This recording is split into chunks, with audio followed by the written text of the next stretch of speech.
Hello guys. France अब साथ नहीं देगा भारत का वीनस मिशन में।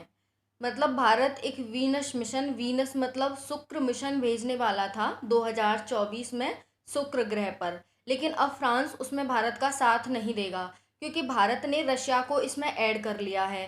फ्रांस कर क्या रहा था इस मिशन में? तो फ्रांस भारत को एक ऐसी मशीन दे रहा था जिससे कि यात्रा सुगम हो जाती, ठीक है। बट कोई नहीं, रशिया के लिए रशिया की मतलब फ्रांस की वजह से हम रशिया को थोड़े ना छोड़ सकते हैं। तो भारत ने इसीलिए, क्योंकि भारत जो रशिया है वो भारत का एक घनिष्ठ मित्र है, एक 100% बिलीव करने वाला मित्र है। आपको पता है कि जो फ्रांस है वो नाटो सदस्य है, नाटो कंट्रीज है और यूरोपियन देश है। और आपको पता है रशिया यूक्रेन युद्ध की वजह से रशिया पर इन यूरोपीय और नाटो देशों ने सैंक्शंस लगा रखे हैं। इस वजह से भारत ने इसमें रशिया को ऐड किया था।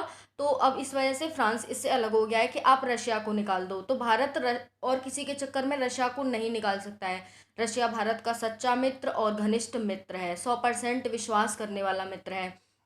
क्योंकि अगर आपको पता हो, अभी 2022 में भारत ने एक अपनी परमाणु सबमरीन बनाई है जो भारत की तीसरी परमाणु सबमरीन थी। भारत के पास अब 3 परमाणु सबमरीन है। उसमें पता है विश्व में किसी को भी नहीं पता था कि हमने परमाणु सबमरीन बना ली है तीसरी। लेकिन हमने रशिया के साथ मिल करके, रशिया को पता था कि हमने तीसरी परमाणु सबमरीन बना लिया है।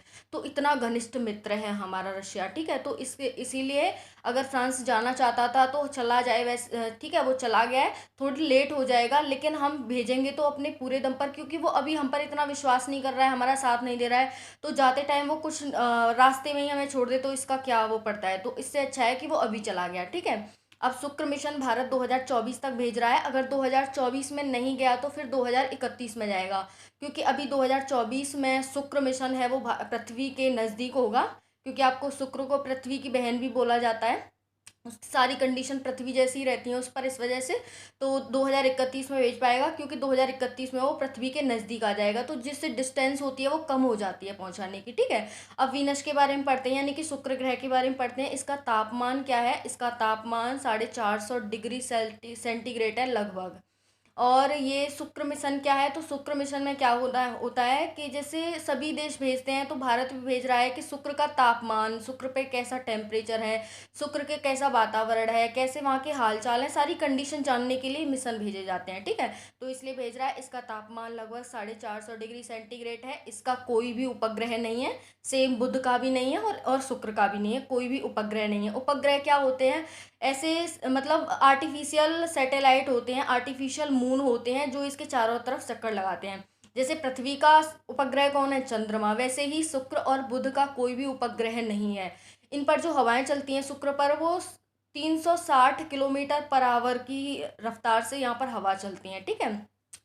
अगर हम यहाँ पर देखें, ये उल्टा चक्कर लगाता है, यानी कि पृथ्वी तो पश्चिम से पूरब की तरफ चक्कर लगाती है और ये पूरब से पश्चिम की तरफ चक्कर लगाता है, तो ये उल्टा चक्कर लगाता है, ठीक है। तो इसका तापमान देख लिया। और इसका जो एक दिन होता है वो हमारे 1 साल से बड़ा होता है, यानी कि पृथ्वी पर 365 दिन और वहाँ पर एक दिन उसका बड़ा ही होता है 365 दिन से। तो आप इस तरह से देख सकते हैं ये वीनस मिशन है। और अब फ्रांस इससे अलग हो गया है और इसमें हमारे पास भारत और रशिया इसको भेजेंगे 2024 तक। अगर 2024 में नहीं गया तो 2031 में भेजा जाएगा, ठीक है। क्यों भेजा जाएगा? क्योंकि डिस्टेंस कम होती है। 7 साल बाद जब वो ये पास आ जाएगा, या तो 2024 में होगा पास या फिर 2031 में होगा, ठीक है। तो वीडियो पसंद आए तो वीडियो को लाइक शेयर एंड सब्सक्राइब करना और ज़्यादा से ज़्यादा शेयर करो ताकि मुझे मोटिवेशन मिले, मैं और अच्छी अच्छी वीडियोज़ बनाऊँ। ओके, धन्यवाद।